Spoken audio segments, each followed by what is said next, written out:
Mission 5758 Crew News Conference. We're running a little behind, so thanks to those who stuck around for us. We have here today NASA astronaut Nick Hay and Roscosmos astronaut Alexei Ovchinin, who are here to tell us about the training they've been doing to get ready for their launch to the International Space Station in October. We're going to take questions from here in the room. We've got a great group and also on the phone. And we'll also answer a few from social media, so you can submit yours using the hashtag AskNASA. But first, we're going to let these guys tell us a little bit about themselves.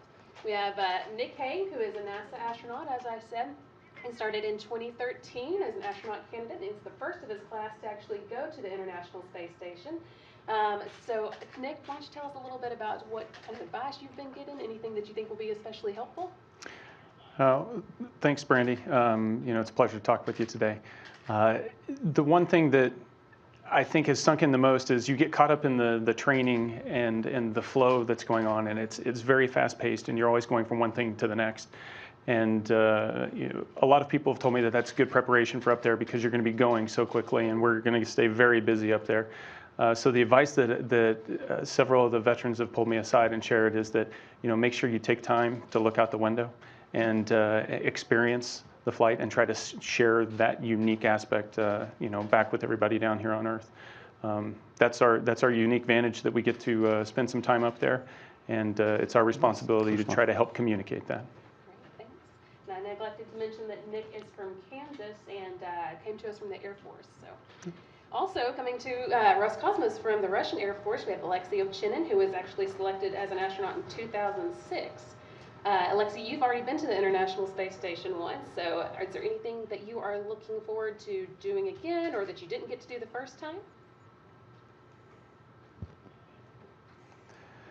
Ну, в первую очередь мне хотелось бы полететь снова, потому что тот опыт, который я получил, и то, что я прочувствовал во время моей первой экспедиции, это было очень здорово. Хочется вернуться на Международную космическую станцию. Впереди нам предстоит много работы, много экспериментов. Часть экспериментов будут повторяться, часть экспериментов будут новые. Поэтому я ожидаю интересной и плодотворной работы на борту Международной космической станции. For my first mission, I experienced so many things that I'm looking forward to reliving all of that again on board the ISS. We have lots of work in front of us, lots of experiments, and some of those experiments were done by us in the past. Some of them are new, but I'm looking forward to doing all of it and to my new mission. Okay, thank you so much, Alexei. Thank you. So we're going to start with questions here in the room. In addition to some media who are here with us, we also have students from the ROTC at the University of Houston. Thanks so much for driving down today. I know that's a group that's near and dear to Nick's heart, so we'll take some questions from y'all. And then if you are joining us on the phone bridge, you can press *1 if you have a question that you'd like to be added to the queue, and then *2 if your question gets answered and you want to withdraw it. So why don't we start here in the room with Robert Perlman. Hi, Robert Perlman with CollectSpace.com. I believe until recently you were a 3-person crew, and so I wonder if you could talk a little bit about how your training changed and what additional pressures there are between now and the flight in October as a result of being reduced to 2. Yes, like you stated, we were reduced from a 3-man crew to a 2-man crew. For us, though, the change has been not as big, because when we were preparing to back up the launch in March, we were preparing as a 2-man crew. So in terms of the depth of time that I've spent in the Soyuz trying to prepare for the left seat, that's the only seat that I've essentially trained for, and that was a programmatic decision that everyone agreed upon in order to protect against scenarios like this. And so it actually worked out very well. It's been a smooth transition. Any other questions on this side? Yeah? Tell us who you were and who your question is from. Hi, I'm Alex Park, from the Houston Chronicle. And I want to ask, what is the hardest part about preparing for a mission like this? I'll speak for myself. I think it's different for everybody. One of the things that I think makes it difficult to prepare for a mission like this is that it takes 2 years of training in advance of the mission, and most of that time you're away from home. So it can be a strain, being away from your family, being away from your children, and that's one of the things that you really have to prioritize and try to make sure that you're aware of, is that strain. We've got a seat full of ROTC, a room full of ROTC cadets that are getting ready to join the military. I've said it before that I don't think that strain is much different than what they're going to face when they have to face deployments and they have families of their own. So there's people dealing with those situations, making those sacrifices all across the country on a daily basis. So we're no different in that regard, but it is an extended period of time. Maybe Alexi could also answer that. I think what the question was, is the training difficult? And then maybe you can also talk about if it gets easier once you're actually in space.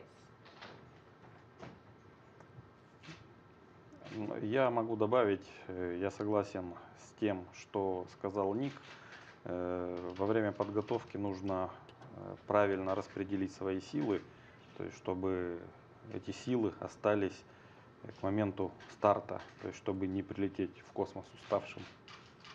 I agree with Nick, and I would also like to add that it's very important to spread your forces correctly so that when you get to the finishing line, when you get to launch, you still have something left to get up and above. That makes sense. All right.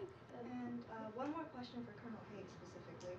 So the U.S. government plans to stop direct federal funding of the ISS by 2024, and apparently there's a transition plan in place to shift control of the ISS to a private or commercial sector in the future. As a NASA astronaut, how much confidence do you have in these private or commercial entities should they take control of the space station? In terms of confidence in commercial partners, I think I've got confidence in the commercial partners. We depend on them today. They provide cargo to the space station. Hopefully during the time that we're up there, we're going to see some of the first commercial crew vehicles arrive as well and have successful missions. And so our success depends on those same commercial partners. And so I've got confidence that they can deliver. Okay. Any others on this side of the room? Okay, we'll go over here.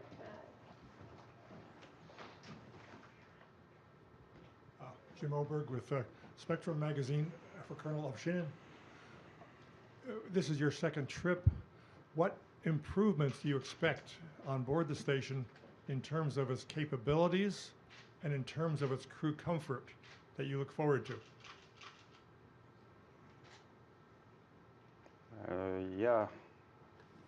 Ксения, ты меня слышишь? Interpreter doesn't hear us. The interpreter didn't hear. Can you repeat that question, Jim? Don't think you heard. Wait, I'm sorry. Into the microphone, please. Какие различия между первым полетом и вторым полетом способностей и удобностей? I understand question, but interpreter cannot understand for guys. The difference in capabilities and comforts.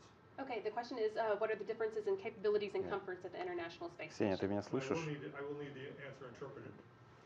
Вы меня слышите? Я хотела сказать, что переводчик, который должен переводить Лёше на русский язык, не слышит того, что говорится в зале. Interpreter doesn't hear. Okay, let's come back to that question, and while we work on that, do we have any questions from the ROTC folks? I can answer, but... Лёш, ты можешь говорить по-русски? Я тебя слышу. Перевод на русский. ты переведешь? Перевод на английский, да. Okay, we'll go ahead to this one now. Cadet Bryant, Air Force ROTC, Detachment 003, University of Houston. This is a question for both of you. So how does your training differ, if any, and how do you adjust to the language barriers that comes with the cultural diversity of space? Переводчик слышно? No. No. Okay. I can answer it Okay. previous question. Okay. After you. Wait. So you're getting to experience firsthand some of the meshing of the cultures and the different language, right? So this has been a great example for you, some of the technical difficulties we've had with the translation. It's, in my opinion, those challenges and those difficulties end up bringing us closer together in the long run as we strive to understand each other a little bit better. One of the best ways to learn another culture is to try to learn to speak their language. And we try to meet each other halfway. A lot of our conversations, I'm trying to speak Russian to Alexei, and Alexei is trying to speak English to me, and we find an understanding together. That's the beauty of the program, the international cooperation. We've been doing the space station now we're coming up on the 20th anniversary. And we have countries across the globe trying every day to understand each other a little bit better so that we can be successful in space. So I think that those challenges highlight why what we do is so important and that we do it together. Okay, we're going to try Jim's question again. All right. My question, hello, interpreter.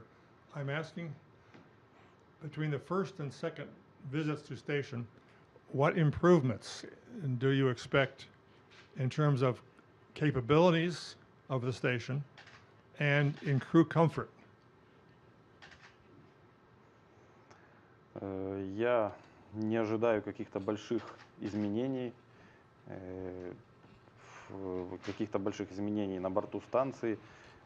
Оборудование в основном осталось все то же самое. Может, какие-то вещи поменялись, но их не так много, поэтому больших изменений я не ожидаю увидеть. I don't really expect any big changes. The hardware is still the same. Maybe some things have changed, but not significantly. Очень бы хотелось увидеть новый российский модуль, но он, к сожалению, прилетит позже. I'm really looking forward to see the new Russian module, but unfortunately we'll get to the station later on. Okay, let's take another question from the ROTC folks.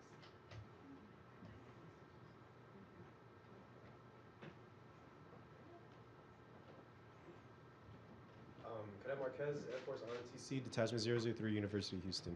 It was kind of touched on earlier, but for both of you gentlemen, what is the biggest thing that you hope to take away from your time in space? I know Commander of Chinon, this is your second time. Colonel Haig, this is your first. Colonel Haig, what do you really try to expect from your first time there? Mm-hmm. So the first time is unique in that everything is going to be a first. So I have some expectations of what it's going to be like to live on the station, but that's all received secondhand. So going up there and floating in space for 6 months is going to be something completely foreign to me, and the small little things that are different every day are the things that I think I will find fascinating. I want to try to capture as much of that and share that with my wife, with my kids, with everybody that's following what we do up there. Just to relate how unique it is, the opportunity that we have, and to be able to say thank you to all the people that make it possible, whether it's training us for the past 2 years or supporting us with real-time operations, the team of more than 100,000 people across the globe that make it possible. We owe it to them to be able to communicate that back.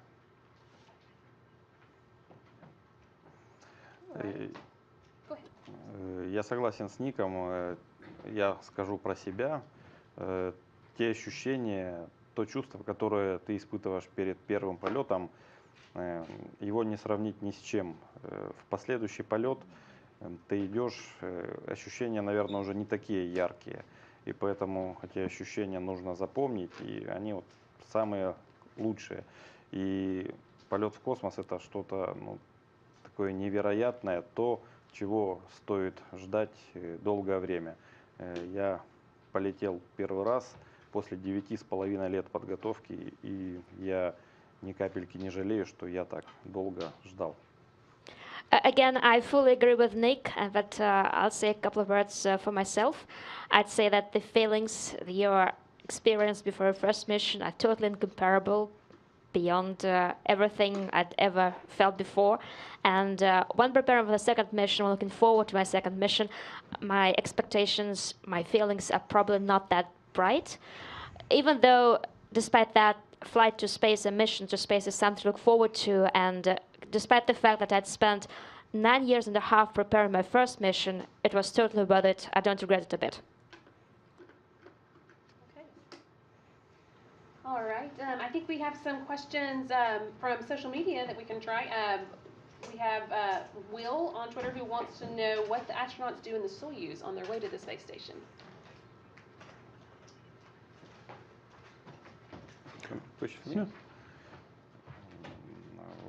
Ощущение очень необычное, особенно когда первый раз летишь. На разных этапах ощущения разные. На каких-то этапах есть незначительная тряска, потом тряска заканчивается, начинается перегрузка, воздействие перегрузки. Вот. Но находиться в корабле достаточно комфортно, и я считаю, что корабль «Союз» очень надежный корабль. So, for the first time when you fly in the Soyuz, the first time it's totally unexpected and incomparable and very unusual. You have the first portion of the flight which has some bumps on the road, then this portion finishes and you start experiencing loads, the G-force, but it's still very unusual and something to look forward to and something to experience. I believe we have a question over here. Cadet Server, Air Force ROTC Detachment 003 from University of Houston. I've got two questions. The first one would be for Colonel Haig.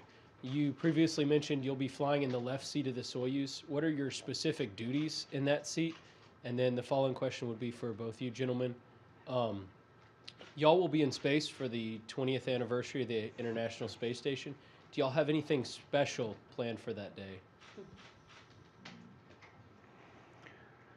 So your first question regarding the left seat and what the responsibilities are in the left seat, I can pretty much sum that up in a nutshell. I do what the commander tells me. Essentially, I'm a co-pilot. Based on the way that you fit into a Soyuz, there are certain buttons that are out of the reach of the commander. And so a lot of the systems monitoring that I do, I interact with those switches and those buttons, and I monitor the systems related to it, while Alexei spends most of his time looking at the overall health of the spacecraft and how we're guiding through space, the navigation and guidance. A lot of my time is focused on life support systems, though with two of us, we're constantly backing each other up. Second question? The other one was the 20th anniversary. Yeah, so the 20th anniversary in November 1998, which actually I was kind of in your chairs at that point in time. I graduated from the Air Force Academy in 1998. In November, that'll be the 20th anniversary of the launch of the first module of the space station. I don't know what we've got planned special for that, but it's definitely a day that we're going to celebrate, and there's going to be lots of other milestones related to the development of the space station. You know, it serves as a symbol. The space station is an example of what we can do. We can do something that's really hard, really complex, and we can be successful at it. I think it also serves as a reminder to us that we can only do those really hard things if we work together. So going forward, as we continue to push deeper into space and we start looking at Gateway and beyond, it's a reminder to us that the international cooperation is one of those key ingredients, I think. Я могу немного добавить. Борт-инженер, который находится на левом кресле, это очень важная часть экипажа. Он делает как минимум 50%, может быть и больше, всей работы, поэтому грамотный борт-инженер – это 100% успеха всей миссии.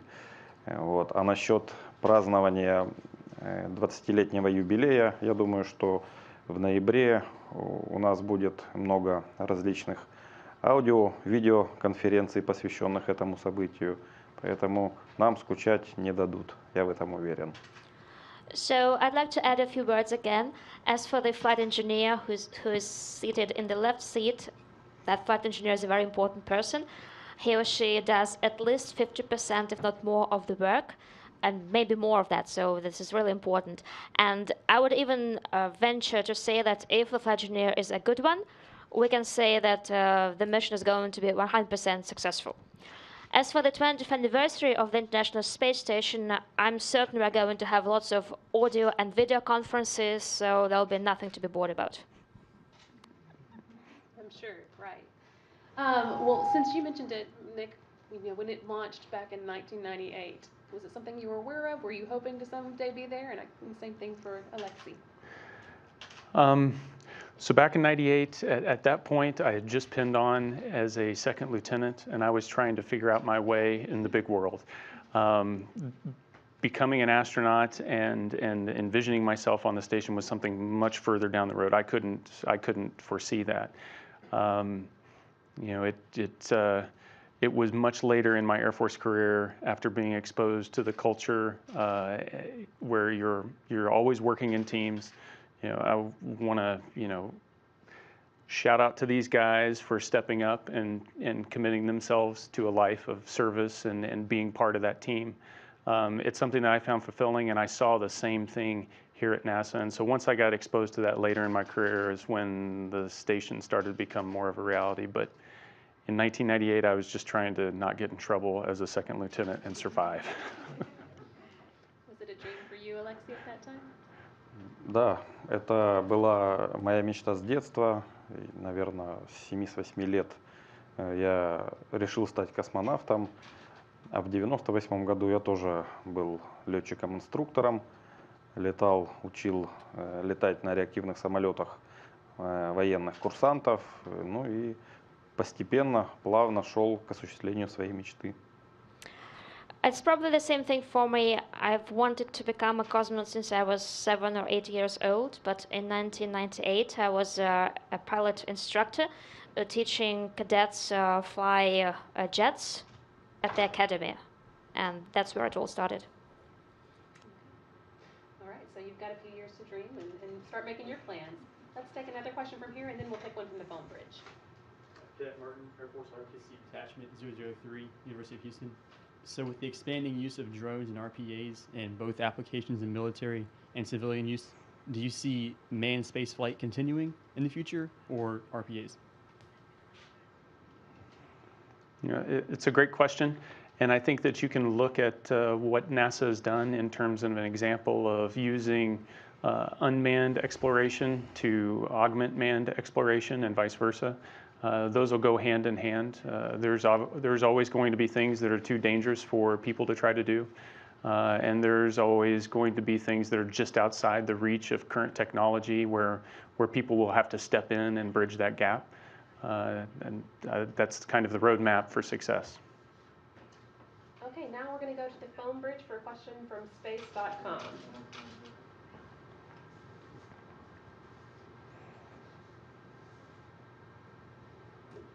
Hi, this is Hanukkah with Space.com. Thank you so much for taking my question. My question is for both Nick or Alexei, whoever wants to answer.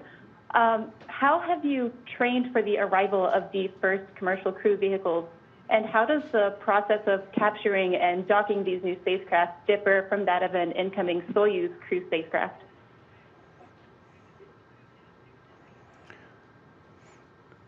So there's been some level of training that we've received in terms of trying to support the docking of the new commercial crew vehicles.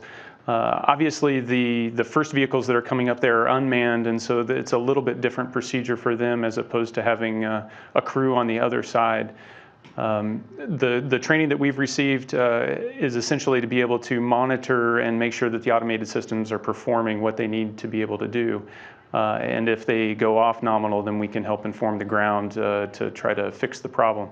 A lot of that is still coming together as the programs continue to mature those systems. So the training for that is ongoing and continues to get updated, and I'm sure we'll receive additional training once we get on board as the systems start to reach full maturity.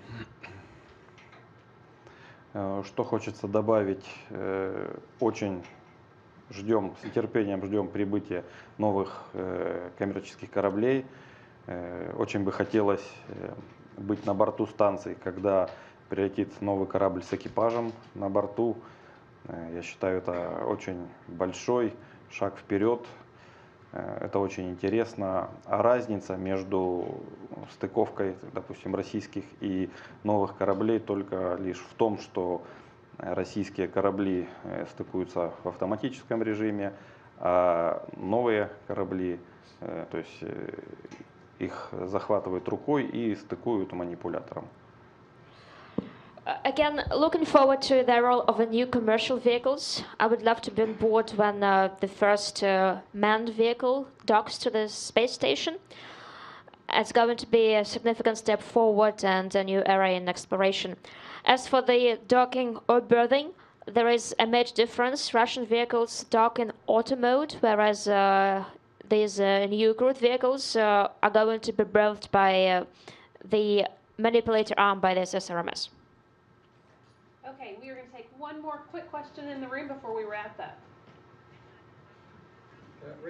Air Force ROTC Detachment 003, University of Houston. I have two questions for both of you. The first is, what are the most important things you wish to achieve during your time on the ISS? And the second is, in general, what are the major fields of research that you think the ISS are critical to and their practical applications?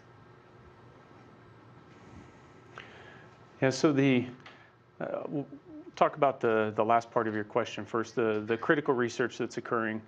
So we're going to be up there, we're going to participate and support 300 plus experiments over our 6 months up there, and it spans every imaginable science that you can think of. I feel fortunate to be the eyes and the ears and the hands of scientists and researchers that have dedicated their lives to try to advance their field. I just hope that I can get the data that they're after and help them make some of those conclusions. In general, I think the reason that we're up there and the reason that NASA continues to push exploration and try to advance is we don't know the answers to all the questions. We don't know the things that are going to be the most critical, game-changing, life-changing discovery. We have to ask the questions and then go searching for the answers. And I think we're fortunate to be up there trying to help people find those answers. Я полностью с Ником согласен. Наша главная задача нахождения на борту Международной космической станции – это выполнить полностью программу, которая перед нами поставлена, выполнить все эксперименты. Я согласен, что, наверное, нет какого-то одного направления, которое было наиболее важным. Все направления по-своему важны, но я считаю, что одним из необходимых направлений является направление для определения того, как человеческий организм реагирует на факторы космического полета. То есть это нужно для того, чтобы в будущем, когда будут дальние космические полеты, облегчить космонавту, астронавту время пребывания на борту космического корабля, ну или на окололунной или марсианской станции. Again, I fully support Nick's view. The main task for us during this mission is to fully complete, to fulfill the program, to perform all the experiments.